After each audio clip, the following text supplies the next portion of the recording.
Now second question on the wave equation. तो इसके पहले वीडियो में क्वेश्चन डिस्कस किया था वेव इक्वेशंस पे। नाउ द सेकेंड क्वेश्चन कि a string is stretched, a string is stretched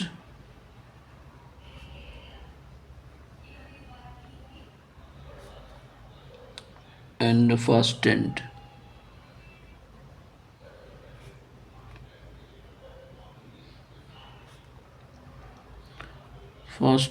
to two points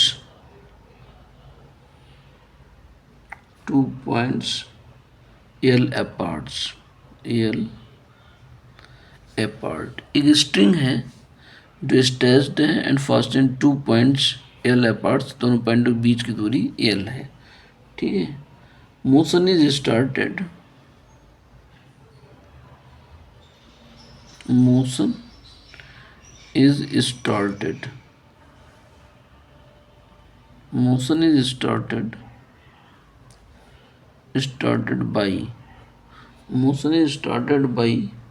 by placing the string by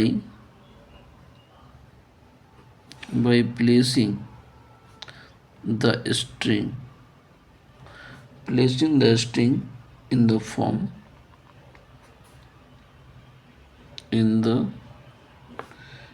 form y is equal to a sin pi x और अपन में L, from which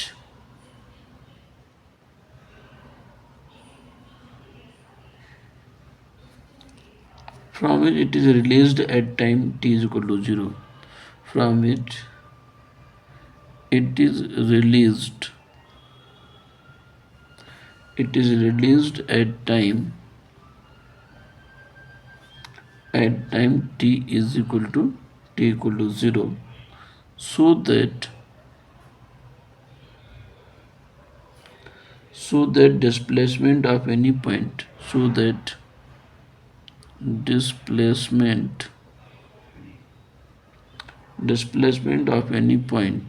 of any point at a distance ex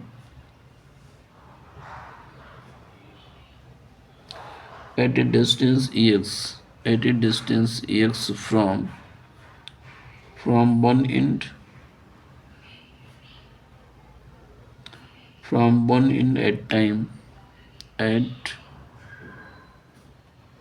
at time t is given by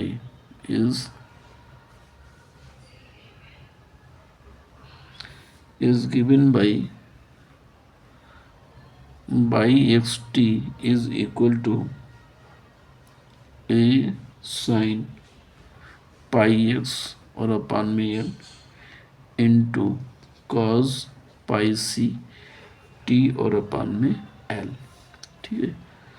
तो for solution, ठीक है, question ये थोड़ी लेंदी है तो हम लोग ध्यान से देखेंगे। और एक क्वेश्चन फिर अगले हम तीसरा क्वेश्चन करने वाले हैं तो वहाँ पे एक स्टेप बताएंगे तो कुछ शॉर्ट हो जाएगा। पहले इसको हम उसी फॉर्मेट में देखेंगे। A string is stretched and fastened in 2 points L apart। एक स्ट्रिंग है जो स्ट्रेच्ड है, बंधी हुई है, ठीक है, और दोनों पॉइंटों के बीच की दूरी L है। Motion is started by placing the string in form y equal a sin pi x upon L। अब मोशन स्टार्ट होता है, स्ट्रिंग का फॉर्मेट ये है, साइन के फॉर्मेट में है, यानी यहाँ पे वाइब्रेशंस, ठीक है, पीरियोडिक फंक्शन हो गया। y equal a sin pi x upon L from which it is release at time t equal to 0, t equal to 0 उसको रिलीज कर दिया, so that the displacement of any point at a distance x from one end at time t is given by. डिस्प्लेसमेंट इतना है, ऐसा हमें यहाँ पे प्रूव करना है, शो करना है। तो equation of string, the equation of string is the equation of string. जब भी स्ट्रिंग की बात होगी तो इक्वेशन हम ये लेके चलेंगे हमेशा कि divide two y upon divide T2 is equal to C² divide two y upon del ex2, ये इक्वेशन नंबर 1 है।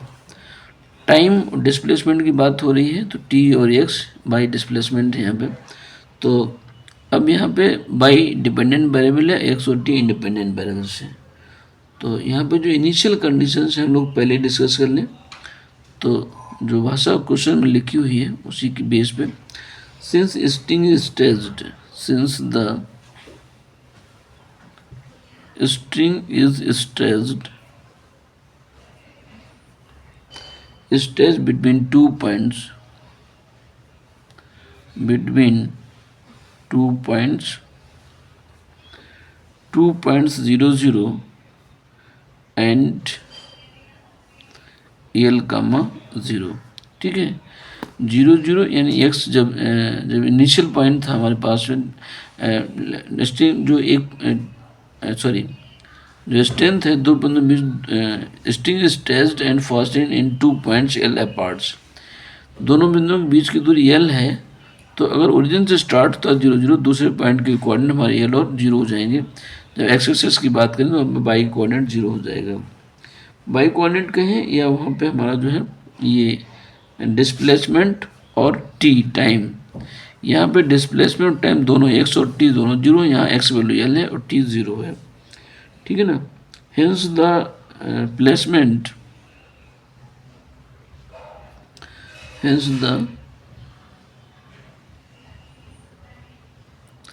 the placement of the string at these points will be 0, points will be 0। तो therefore by 0t is equal to 0 और ये Y L T, sorry ये L है, Y L T is equal to 0। ये equation number 2 कहा, इसको equation number 3 कहा। By 0t यानी एक्स बराबर 0 और टी कुछ भी रहे तो बाई को टू 0 पे डिस्प्लेसमेंट 0 है, Y is equal to L पे भी डिस्प्लेसमेंट आपका 0 है, L T is equal to 0। ठीक है ना, तो स्ट्रिंग है, स्ट्रिंग जो लेंथ है स्ट्रिंग की वो एक एंड पे 0 0, दूसरे एंड पे एल और 0 है। ठीक है ना, तो ये स्ट्रिंग की पोजीशन है, यहाँ पे ये कंडीशंस हुआ है। सिंस द स्ट्रिंग रिलीज्ड, अब क्वेश्चन में था कि टी को टू 0 पे हम स्ट्रिंग को रिलीज करते हैं, तो उस पर कंडीशन डेवलप करते हैं हम लोग। Since the string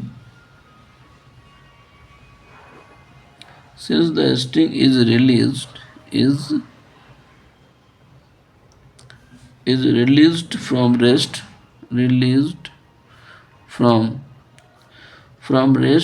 hence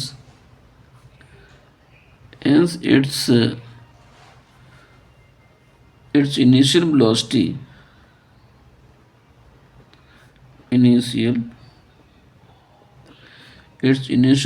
will be 0, initial velocity will be 0। String release from rest, rest से स्ट्रिंग को हमने रिलीज किया तो इनिशियल वेलोसिटी क्या हो जाए, वेलोसिटी भी 0 होगी, 0 से आगे बढ़ेगी कुछ। तो यहाँ पे हम लोग क्या लिखेंगे कि del y upon del t is equal to 0 at t is equal to 0। Y is the displacement, t में इसका पार्शियल डेरिवेटिव निकाल लेंगे तो डेवर y upon del t velocity को रिप्रेजेंट करेगा, तो ये वैल्यू 0 है किस में, जब टी 0 है। तो ये कंडीशन एक हो गई, तो ये थर्ड इक्वेशन नंबर आपको 4th हो गया। सिंस स्ट्रिंग डिस्प्लेस्ड, आगे कंडीशन में देखिएगा, since the string is displaced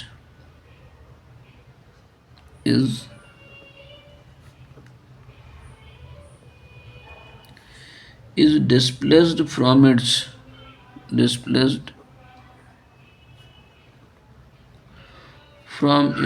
initial position,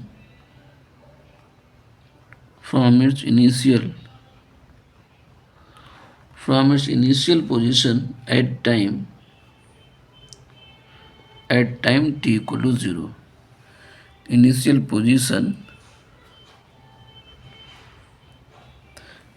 position at time t is equal to 0, hence the initial displacement hence the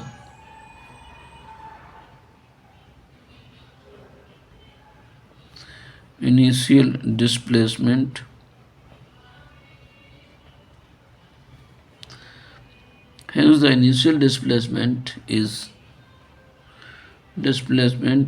by x0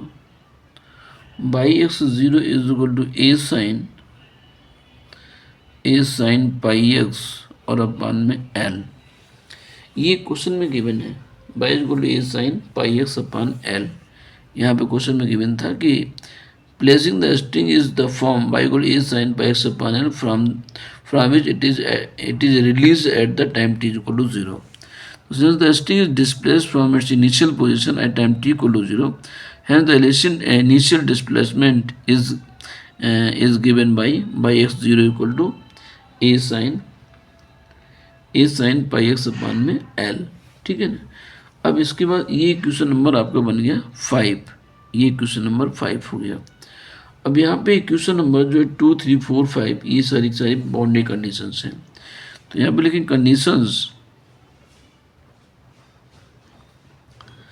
conditions 2, 3, 4 and 5 are the boundary conditions,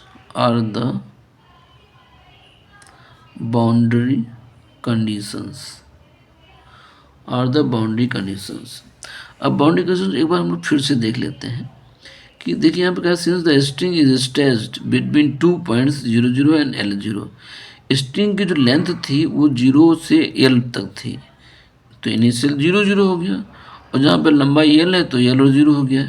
Hence the placement of the string at these point will be 0, तो placement अभी and the placement at the string at these point, in point of placement क्या हो जाएगा 0, 0। तब अभी string तो रखी हुई है, एक पॉइंट यहाँ पे 0, 0 है, यहाँ पे पॉइंट हमारे पास में लाइक दिस, ये पॉइंट 0, 0 है और यहाँ पे पॉइंट हमारे पास में L और 0 हो जाए, तो स्ट्रिंग क्या है रखी हुई है, प्लेस्ड है, तो डिस्प्लेसमेंट नहीं होगा। इसलिए कह रहे हैं कि दीज पॉइंट विल 0, तो बाई 0t इक्वल टू 0, जब x 0 है तो बाई की वैल्यू 0 है, जब x वैल्यू L है तब भी आपका बाई 0 है। तो एक कंडीशन तो यहाँ पे बन गई 2 और 3। Since the string release from rest hence its initial velocity will be 0। अब जब स्ट्रिंग को हमने रिलीज कर दिया, ठीक है, स्ट्रिंग को रिलीज किया, स्ट्रिंग को जैसे रिलीज किया तो वहाँ पे वेलोसिटी 0 है, तो डेवर बाई पर डेवर t 0 है एट t इक्वल टू 0 पे। Since the string is displaced from its initial position at time t equal to 0, hence the initial displacement is by x0 equal to a sin pi x upon l। ये question में हमें given है, ठीक है। अच्छा, अब इसके बाद में let us now proceed to solve the equation first.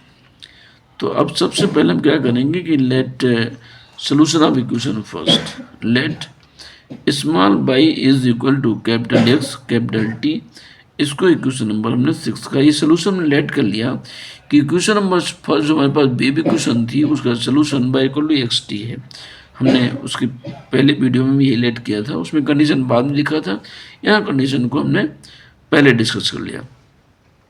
तो where capital X is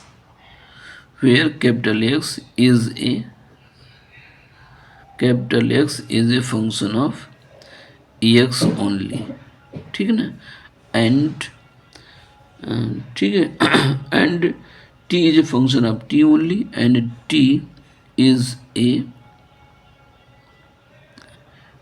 function of t only, ठीक है। अब इनको हम डिफरेंशिएट करेंगे। जब डिफरेंशिएट करेंगे इस वैल्यू को किसके रिस्पेक्ट में, t के रिस्पेक्ट में या y के रिस्पेक्ट में, तो डेवर बाई अपॉन, जब डेवर t हम निकाल रहे होंगे तो क्या लिखोगे, डेवर अपॉन डेवर t, और यहाँ पे कैपिटल एक्स और टी इक्वल टू क्या हो गया, कैपिटल एक्स बाहर हो जाएगा और D T upon d small t हो जाएगा, ठीक है ना। इसको फिर हम अगेन डिफरेंशिएट करें तो ये डेवर टू बाई, सॉरी ये सोल्यूशन लेट किया था हमने और इसको एक बार डिफरेंशिएट किया है,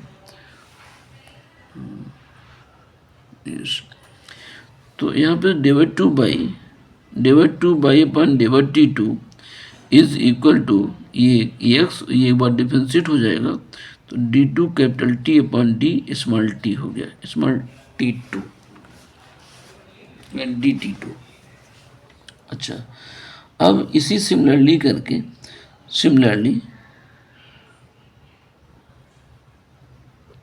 similarly del two y upon del x two equal to, तो ये टी बाहर आ जाएगा, यहाँ पे d two capital x upon d small x two हो जाएगा। तो ये दो इक्वेशन यहाँ पे बनते हैं। अब ये दोनों वैल्यू इक्वेशन नंबर हम फर्स्ट में पुट करेंगे। पुटिंग दीज वैल्यूज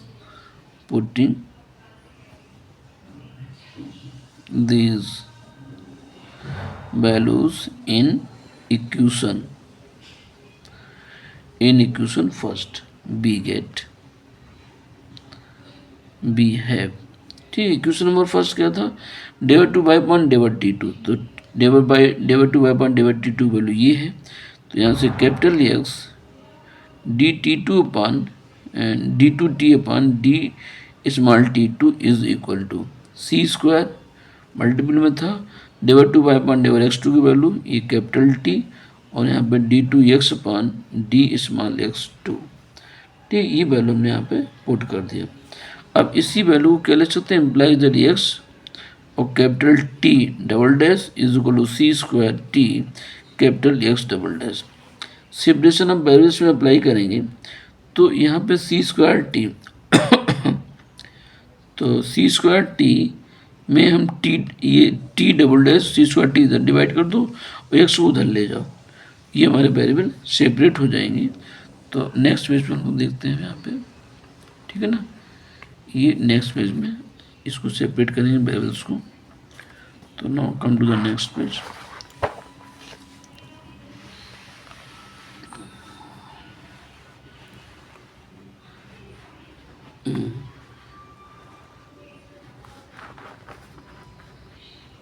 यस, तो यहाँ पे जो इक्वेशन में लास्ट मिला था उसको मैं दोबारा से लिख रहा हूँ, capital X T double dash is equal to C square capital T और एक्स डबल डैश।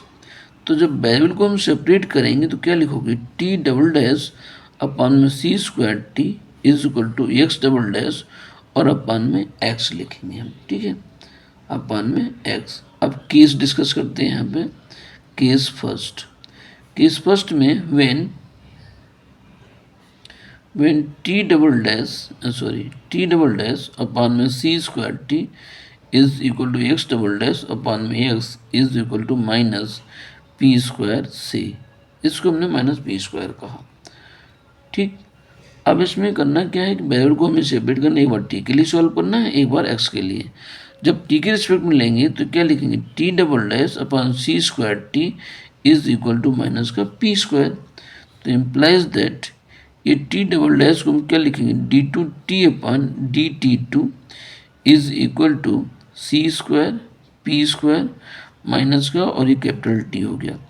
इस वैल्यू को क्या लिखेंगे हम लोग, implies that d capital d t और plus c square P square capital t equal to zero.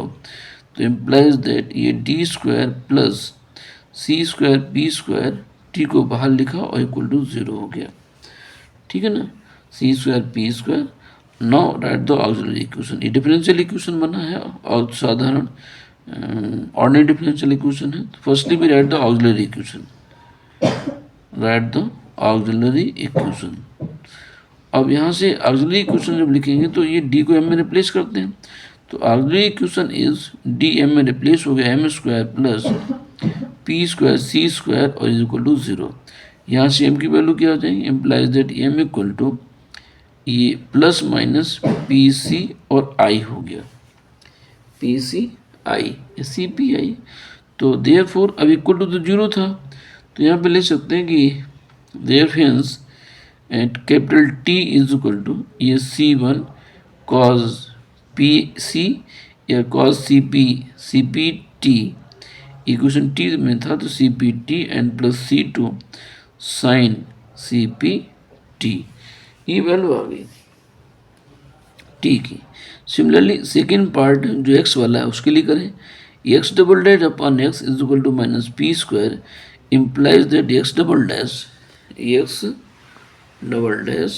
और x double dash is equal to minus P square x double dash का मतलब है डी टू एक्स और plus P square plus P square into x equal to 0, तो implies that D square plus P square into capital x equal to 0 हो गया। ठीक है, now write the auxiliary equation. तो a u s l i r y auxiliary equation. तो auxiliary equation is d को m में replace करो, तो M square plus P square equal to 0 implies that M equal to plus minus P और I आ गया। ये इसका तो रूट्स कैसे हो गए, इमेजिनरी हो गए। इमेजिनरी रूट्स के लिए जब हम एक्स की वैल्यू लिखेंगे तो therefore x equal to c e की पावर अल्फा 0 हो गया, तो c one cos P x आ जाएगा और plus C2 sine P x आ जाएगा। यहाँ पे वेरिएबल एक्स है और वहाँ ऊपर टी था, तो वहाँ पे ए की पावर में टी में लिखा, यहाँ पे हमने एक्स में लिखा आंसर। ठीक है, तो ये सॉरी यहाँ हम लोग C1 C2 यूज कर चुके थे, तो यहाँ पे C3 C4, ये C3 और ये C4 वेरिएबल आगे बढ़ते जाएंगे उसी क्रम से। तो अब इसमें कंप्लीट सोल्यूशन हमें लिखना है यहाँ पे, hence Y x T equal to hence Y x T is equal to capital X और कैपिटल टी होता था, वैल्यू नहीं लिखे थे आंसर में, तो is equal to capital T पहले लिख सकते हैं हम लोग, C1 cos C P T and plus C2 sine C P T और इंटू में यहाँ पे C3 cos P X and plus C4 sine P X हो गया ये। ठीक है, ये एक सोल्यूशन आ गया। इस सोल्यूशन को हम लोग यहाँ पे, तो इक्वेशन नंबर हमारे पास में आगे कितने थे, एक्स की वैल्यू को एक्स निकाला था, इसके बाद टी निकाला था, तो टी वाले को 7 कह दो, एक्स वाले को 8 कह दें, तो इसको हम यहाँ पे 9 कह सकते हैं। फिर इसके बाद में केस सेकेंड पे केस सेकेंड में था कि 1/c² T double dash upon में t equal to x double dash upon में x is equal to P square से। अब यहाँ पे वैल्यू को हमने पॉजिटिव लिया हुआ, उसी क्रम से यहाँ पर भी सॉल्व करना है। तो फर्स्ट पार्ट में टी के लिए सॉल्व करिएगा, तो 1/c² T double dash upon T is equal to P square implies that T double dash is equal to ये पी स्क्वायर सी स्क्वायर और capital T implies that T double dash को D square T और minus का P square C square T equal to 0, तो implies that D square minus का P square सी square और capital T को हमने बाहर ले लिया, इस पे हम ऑक्सिलरी इक्वेशन लिखेंगे।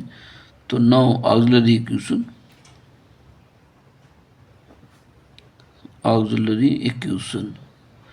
तो ऑक्सिलरी इक्वेशन इज डी को एम में रिप्लेस करो, तो M square minus P square C square equal to 0 implies that m is equal to क्या हो जाएगा, plus minus P C.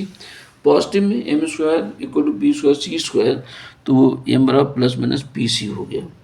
Plus minus P C के रिस्पेक्ट में अब यहाँ पे टी में इक्वेशन इक्वल टू 0 है, तो पी आई तो 0 होगा, तो देयरफॉर यहाँ से कैपिटल टी की वैल्यू सीधे सीधे हम लोग लिखेंगे कि C1 e raise to power P C T and plus C2 e raise to power minus P C T, ये वैल्यू आ गई टी की।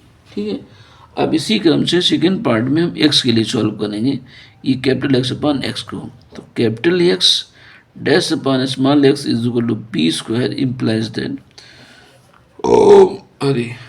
तो एक्स डबल डैश को D square x equal to P square x implies that ये d square minus P square into capital x equal to 0। Now write the auxiliary equation.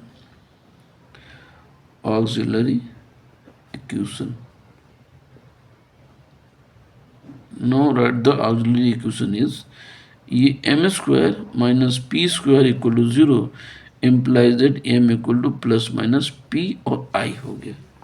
ठीक है ना, प्लस माइनस पी आई। ठीक, अब यहाँ से therefore capital X is equal to, तो P I है तो इमेजिनरी रूट्स हो गए, तो C1 पी आई नहीं, पी आई कहाँ रहा, M square equal to P square plus minus P आएगा से, तो यहाँ से होगा C3 e raise to power P X and plus C4 e raise to power minus P X. C1 C2 use कर चुके हैं, आगे एक लगा कांस्टेंट C3 और C4 होगा। अब इन्हों कंप्लीट सोल्यूशन लिखना है। Hence Y x T is equal to, ये हम लोग टी वाला पहले लिख लें जो इक्वेशन नंबर, ये इक्वेशन नंबर हम यहाँ पे क्या ले सकते हैं, इक्वेशन नंबर यहाँ पे 10 लिख दो। ये इक्वेशन नंबर 10, 9 और 10, ये 9 था तो यहाँ पे एक कहाँ गया, एक ही रहा टी की वैल्यू। टी पहले लिखते हैं तो C1 E raise to power P C T and plus C2 E raise to power minus P C T.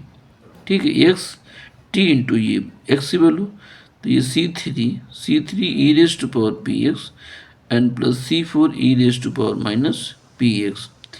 तो ये सोल्यूशन, इसको कंप्लीट सोल्यूशन, इसको 10 करिएगा। ठीक है, ये क्वेश्चन 10 हुआ सोल्यूशन। इसके बाद में केस थर्ड आता है, ये इक्वेशन नंबर 10 हो गया। नाउ केस थर्ड,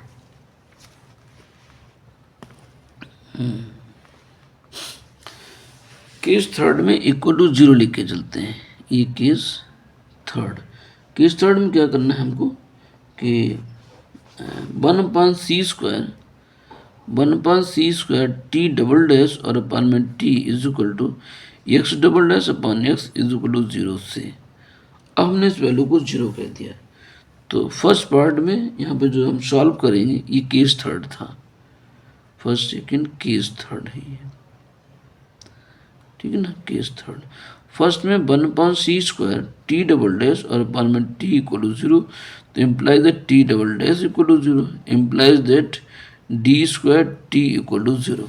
ठीक है, अब इसमें हम अगली इक्वेशन लिख भी सकते हैं और नहीं भी लिख सकते हैं। अगली इक्वेशन लिखें तो m² इक्वल टू 0 हो जाएगा। ठीक है, चलिए अगले पेज में हम लोग इसको देखते हैं।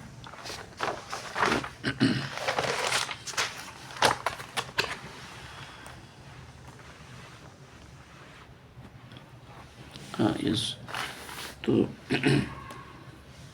यहाँ से now write the auxiliary equation.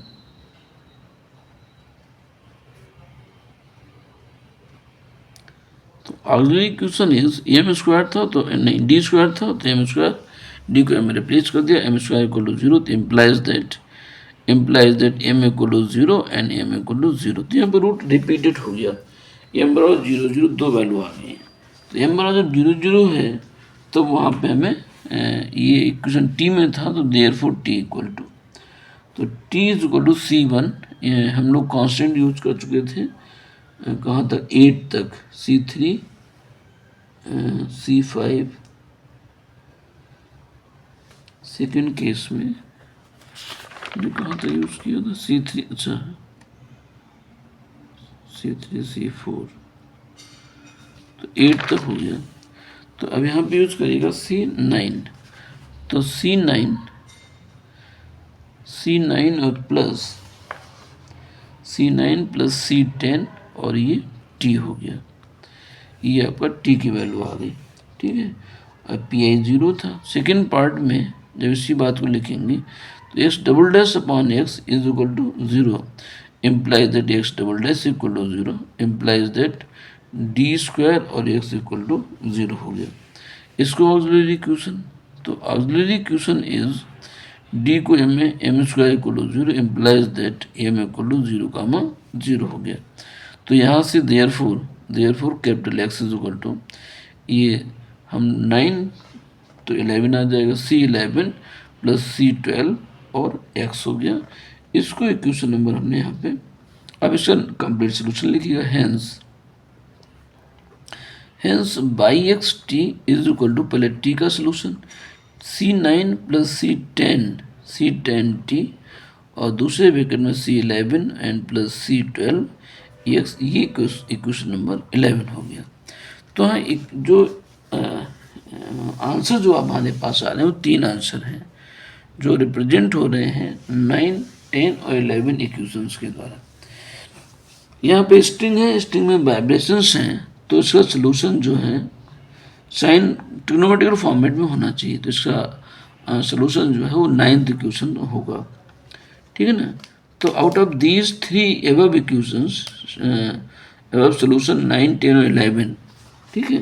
We have to choose the solution which is consistent with the physical nature of the problem. Since we are dealing with the problems on vibrations, solution must contain periodic function. Hence the solution which contain trigonometric terms must be the required solution.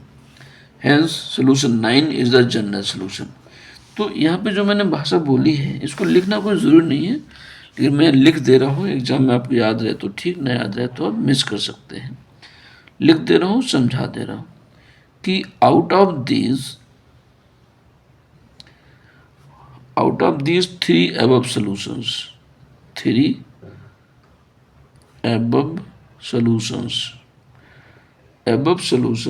9, 10 and 11, ठीक.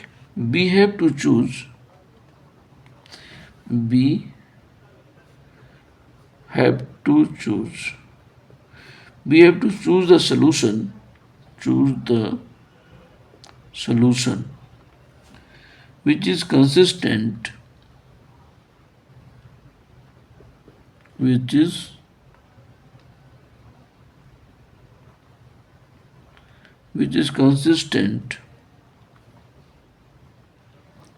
with the physical nature of problems.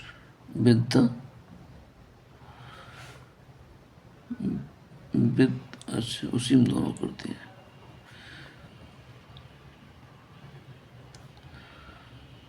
with the physical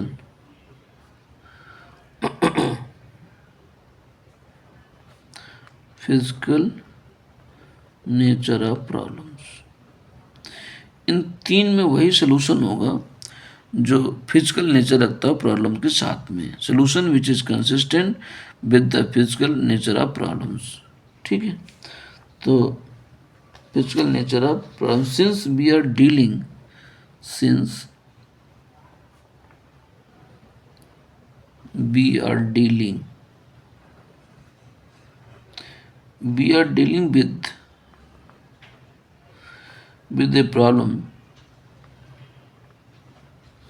with the problems on vibrations. String है तो free छोड़ेंगे, vibrations होंगे. On vibrations the solution must contain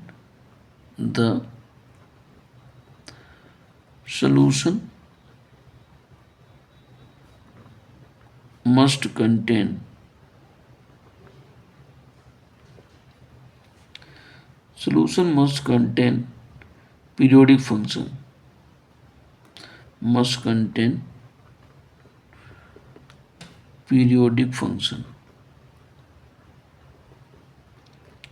ठीक है. periodic functions. hence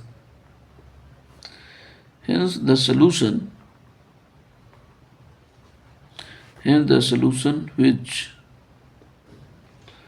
which contains trigonometric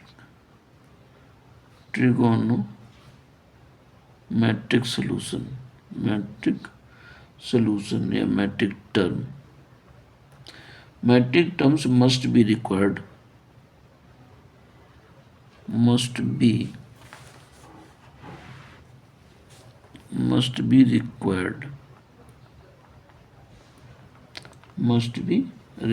solution. ठीक, इतनी बात मैंने यहाँ पे लिखी. तो ये एग्जाम में लिखने की जरूरत नहीं है. हमने क्या लिखा? Out of these 3 above solutions 9, 10, 11 we have to choose the solution which is consistent with the physical nature of the problems. जो फिजिकल नेचर प्रॉब्लम्स रखता हो. Since we are dealing with the problems on vibrations, string है तो vibrations होगा. The solution must contain periodic function. Solution में हमारे पास में periodic function must contain होना चाहिए. Hence the solution which contain the trigonometric terms must be the required solution. जहाँ trigonometric terms होंगे वहाँ पे हमारा periodic function बनेगा, तो उसको हम solution वहाँ पे consider कर सकते हैं. ठीक है. तो सीधे सीधे हम लोग क्या लिखेंगे, जैसे ये बात समझने की होगी. आगे लिखे hence the solution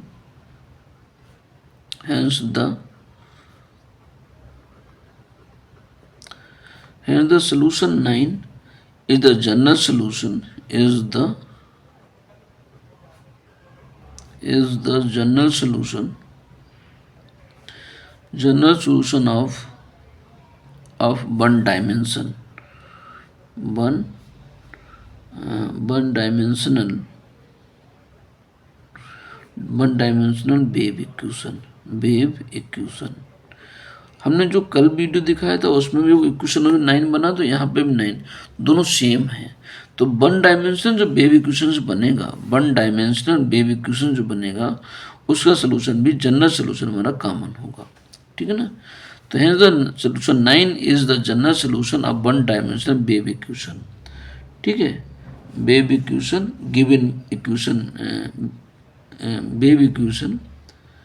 given by wave equation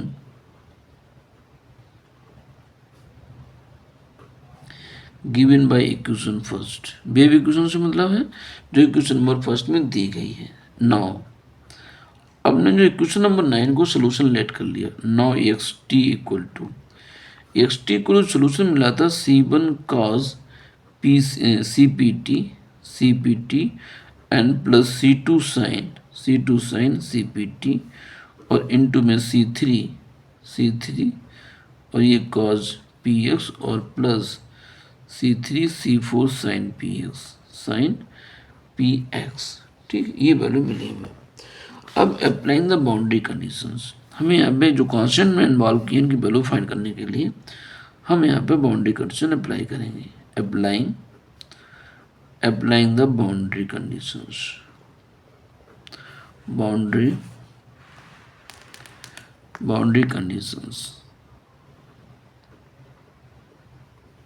ठीक है। तो पहली कंडीशन क्या है, जब बाई जीरो टी जब एक्स बराबर 0 हो जाए तो इसकी वैल्यू 0 थी, तो बाई जीरो टी को 0, यहाँ पे हम एक्स बराबर 0 पुट कर दें तो ये C1 cos CPT and plus C2 और यहाँ पे sin CPT और इनटू, अब यहाँ पे एक्स बराबर 0 cos 0 1 हो गया तो C3 आ गया, sin 0 तो पूरी वैल्यू 0 हो गई, तो ये C3 मल्टीप्लाइड में यहाँ पे आ गया। अब इसका मतलब क्या है कि C3 हमारा 0 हो गया, तो implies that C3 equal to 0, ये पूरी वैल्यू ये 0 है तो C3 इक्वल टू 0 हो गया, तो एक पहले वैल्यू हमारे पास ये मिल गई। अब ये जो इक्वेशन हमने सोल्यूशन जो लेट किया था उसमें इस वैल्यू को हम रख देंगे। तो फ्रॉम 9th, ये इक्वेशन नंबर 9 था तो इसको चाहो तो यहाँ पर फिर से 9 ले लीजिएगा। तो फ्रॉम 9 से y x T is equal to C1 और यहाँ पे cos CPT and plus C2 और ये sin CPT और इनटू ये 0 हो गया तो C4 और ये sin PX बन गया, C4 sin PX, ठीक है ना। अगेन अगली कंडीशन में अगेन बाई एल टी यानी एक्स और एल, तो ये वैल्यू हमारे पास में क्या थी, ये तभी वैल्यू 0 थी हमारी, ठीक है ना। तो sin l t equal to 0 is equal to C1 ये cos और CPT and plus C2 sin CPT और इनटू में यहाँ पे C4 sin और ये हो गया PL, ऊपर वाले इक्वेशन में वैल्यू ने पुट किया है, ठीक है ना। तो ये C4 sin PL हो गया, तो implies that sin PL equal to 0। अब इसको C4 0 नहीं रह सकते थे क्योंकि इसको हमने ऊपर भी 0 नहीं किया था, तो sin PL equal to 0 is equal to sin n pi, ठीक है, जनरलाइज वैल्यू। तो implies then PL is equal to n pi, implies that L is equal to n pi और अपान में P हो गया। तो यहाँ पे वैल्यू हम लोग P की निकाल सकते हैं यहाँ से, तो implies that P is equal to ये n पाई और अपान में L हो गया, यहाँ से हमने P की वैल्यू फाइंड कर लिया, ठीक है ना। तो ये कंडीशन से अप्लाई किया, P की वैल्यू n पाई अपान L आ गया।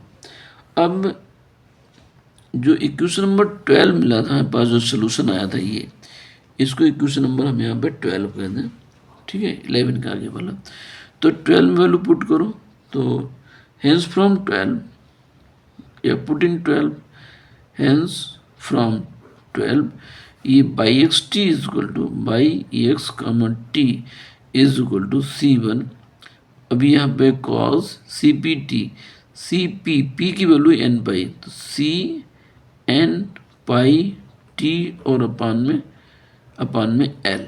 इसी तरीके से प्लस C2 साइन सी पी नहीं sorry c n pi, p के स्थान पर n pi t, c n pi t और अपान में एल हो गया।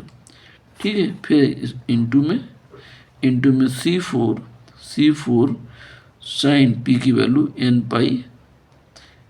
पाई अपान में एल एन पाई, तो p l is equal n pi, सीधे सीधे नहीं, यहाँ पी की वैल्यू तो ये n pi c t upon l, C2 sine C4 sine n pi x था, हाँ पी की वैल्यू एन पाई एक्स और अपान में एल हो गया। ठीक, ये इक्वेशन नंबर आपका 13 बन गया। अब इसको डिफरेंशिएट करो, तो ये del y upon डेवर t is equal to, ये टी के रिस्पेक्ट में सी एन पाई अपान में एल। ठीक है, ये वैल्यू तो आएगी बार बार, तो इस वैल्यू को हम बाहर लिख लें, एन यानी सी एन पाई।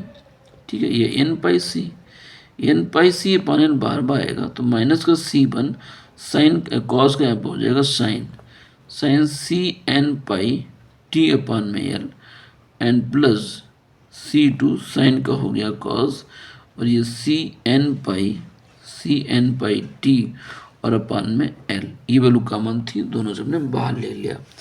इंटू में C4 या टी यहाँ इसमें है नहीं तो एज इट इज रहेगा ये, तो sign n pi x upon L, इसमें एक्स था, ये डिफरेंशिएट नहीं होगा, हमने टी में डिफरेंशिएट किया यहाँ पे। ठीक है ना, टी में डिफरेंशिएट करने के बाद टी में डिफरेंशिएट हुआ। अच्छा, अब इसमें at t equal to zero,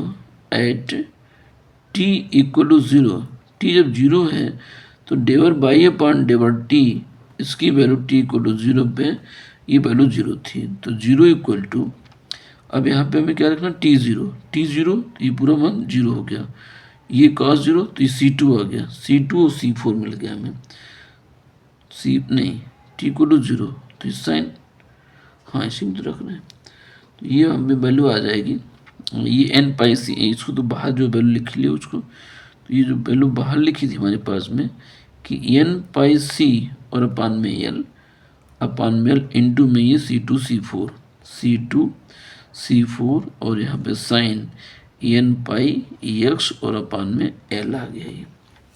ठीक है, अब इसमें ये C4 जीरो हो नहीं सकता है, तो इम्प्लाइजर क्या लिखोगे, C2 इक्वल टू ज़ीरो, तो यहाँ पे हम C2 को जीरो लिखेंगे।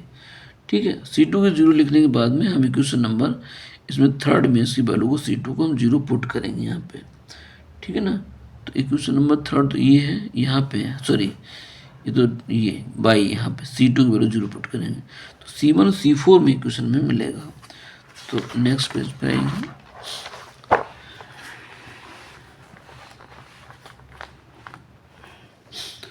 यस, तो फ्रॉम 13 इक्वेशंस, फ्रॉम 13, तो ये y x T is equal to C1 C4 यहाँ पे cos n pi c t और अपान में एल और इंटू में साइन एन पाई एक्स और अपान में एल। ठीक है, ये इक्वेशन नंबर हमारा 14 बन गया। अब इसमें जो कंडीशन थी बाई एक्स जीरो